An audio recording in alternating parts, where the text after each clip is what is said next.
इस वक्त हमारे साथ Bhopal hotels and restaurant association से पाली साहब मौजूद हैं। कमर्शियल सिलेंडर्स को लेकर के, गैस सिलेंडर्स को लेकर के केंद्र सरकार ने जो नियम बनाया है ईरान युद्ध के चलते, वो किस तरीके से होटल इंडस्ट्री पर, रेस्टोरेंट इंडस्ट्री पर भारी पड़ सकते हैं, इसी पर आज हम बात करने के लिए मौजूद हैं। सर, वर्तमान में क्या स्थितियां बनी हुई हैं कमर्शियल सिलेंडर, क्योंकि देश के कई बड़े शहरों में जो होटल्स हैं, जो रेस्टोरेंट्स हैं, उन्होंने एक तरीके से बंद कर दिया है अपना धंधा अगले कुछ दिनों के लिए कमर्शियल गैस सिलेंडर्स की सप्लाई की वजह से। वही हालत यहाँ भी होगी, क्योंकि अभी हमारे को जो सप्लायर्स हैं उन्होंने अल्टीमेटम दे दिया है कि साहब हमारे को गैस सिलेंडर पीछे से सप्लाई नहीं हो रहे हैं, तो हम आगे से आपको देने के स्थिति में नहीं हैं। अब बताइए होटल वाले को करे क्या? ऑल ऑफ अ सडन आप कह देते हैं कि गैस सिलेंडर नहीं मिल रहा है। एनजीटी वाले और दूसरे लोग हमें कोयला जलाने नहीं देते हैं। अब ऐसी स्थिति में आप बताइए होटल वाला क्या करेगा? उसके पास क्या विकल्प बचता है? एक विकल्प है इलेक्ट्रिक के ऊपर जाने के लिए। उसके लिए पहले से ही तैयारी होनी चाहिए। भाई हमारे पास इलेक्ट्रिक इक्विपमेंट्स पहले से होने चाहिए, जो आज तक जरूरत ही नहीं पड़ी, और ना ही हमें उसके लिए कभी कहा गया कि साहब आप उसका एक ऑल्टरनेटिव भी रखा करें गैस का। हमें जब लाइसेंस दिया जाता है तो हमें को उसके अंदर पहले आप क्लियर कर देना कि साहब आपके साथ गैस के साथ आपको इलेक्ट्रिक इक्विपमेंट्स भी रखने पड़ेंगे, तब आप लाइसेंस दीजिए। ऑल ऑफ अ सडन ऐसे डिसीजंस लेना एक आम होटेलियर के लिए, आम जनता के लिए, आम आदमी के लिए बहुत मुश्किल है। सर, अभी आप लोगों की बैठक भी हुई, तो बैठक में क्या कोई नतीजा निकल पाया? खासतौर से जो होटल और रेस्टोरेंट व्यवसायी हैं, उन्होंने अपना पक्ष सामने रखा?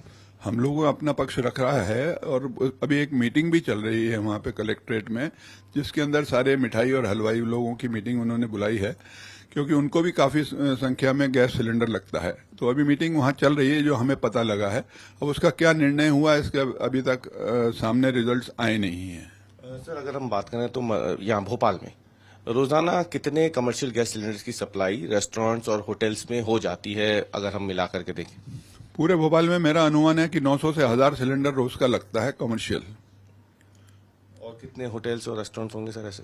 सब गिनती मतलब 800, मतलब रेस्टोरेंट अगर किस टाइप से, यहाँ छोटी छोटी 2 दुकान वाले को भी रेस्टोरेंट कहता है, बड़ा भी रेस्टोरेंट कहता है, तो ऐसे पंजीकृत हो जिनके बारे में जानकारी? पंजीकृत तो सारे ही हो जाते हैं, और बड़े छोटे मिला के मेरे ख्याल से 1500 से ऊपर यहाँ पे ईटरीज और रेस्टोरेंट्स होंगे।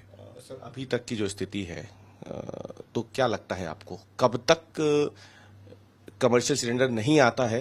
तो क्या स्टॉक है, ऐसा कुछ है जो रेस्टोरेंट्स कितने दिन तक या होटल्स कितने दिन तक अभी संचालित हो सकेंगे, और उसके बाद क्या स्थिति आने वाली है?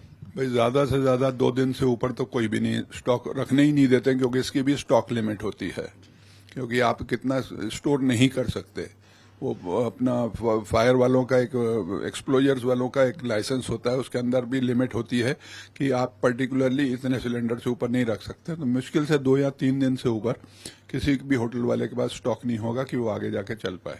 एक आखिरी सवाल सर, अगर ये लागू रहती है, ये जो प्रतिबंध है ये लागू रहता है कमर्शियल गैस सिलेंडर्स के उपयोग पर, तो 3 दिन के बाद फिर भोपाल में क्या स्थिति रहेगी? क्या आप लोग ये या होटल इंडस्ट्री से जुड़े हुए जो लोग हैं, क्या वो होटल या रेस्टोरेंट चला पाएंगे, या फिर जब तक नियम नहीं बदलता है वो बंद ही होंगे? ये कैसे चलाएंगे आप बताइए ना। एक ही विकल्प है, या तो हम उसको इलेक्ट्रिक हीटर्स के ऊपर अपने आप को लेके आए, और वो इतनी जल्दी संभव नहीं है। अब कोशिश तो करेंगे जितनी जल्दी भी, यहाँ तो बनने वाला नहीं है। यहाँ तो हमको दिल्ली, हम यहाँ पंजाब से, यहाँ बॉम्बे, गुजरात से ही मंगाने पड़ेंगे ऐसे इक्विपमेंट्स, यहाँ तो बनते नहीं है। बाकी अगर हमारी तो अपील है कलेक्टर साहब से भी, हम सोच रहे हैं मिलने की, कि हमें जब तक इनका कोई विकल्प नहीं है तो एनजीटी से परमिशन दिलवाएं, ताकि हम कोयला जला सकें। बहुत धन्यवाद से बात करने के लिए। तो ये पाली साहब जिन्होंने आज तक से खास बातचीत की है। होटल और रेस्टोरेंट इंडस्ट्री जो है भोपाल में, वो भले ही वर्तमान में इस कमर्शियल गैस सिलेंडर की सप्लाई बंद होने से अभी प्रभावित ना दिख रही हो, लेकिन अगले 48 घंटों में इसका असर दिखना शुरू हो जाएगा, जैसा कि व्यवसायियों का मानना है। उनका साफ तौर पर कहना है कि जो स्टॉक है ज्यादा से ज्यादा नियम के मुताबिक वो अब सिर्फ 2 दिनों का शेष है।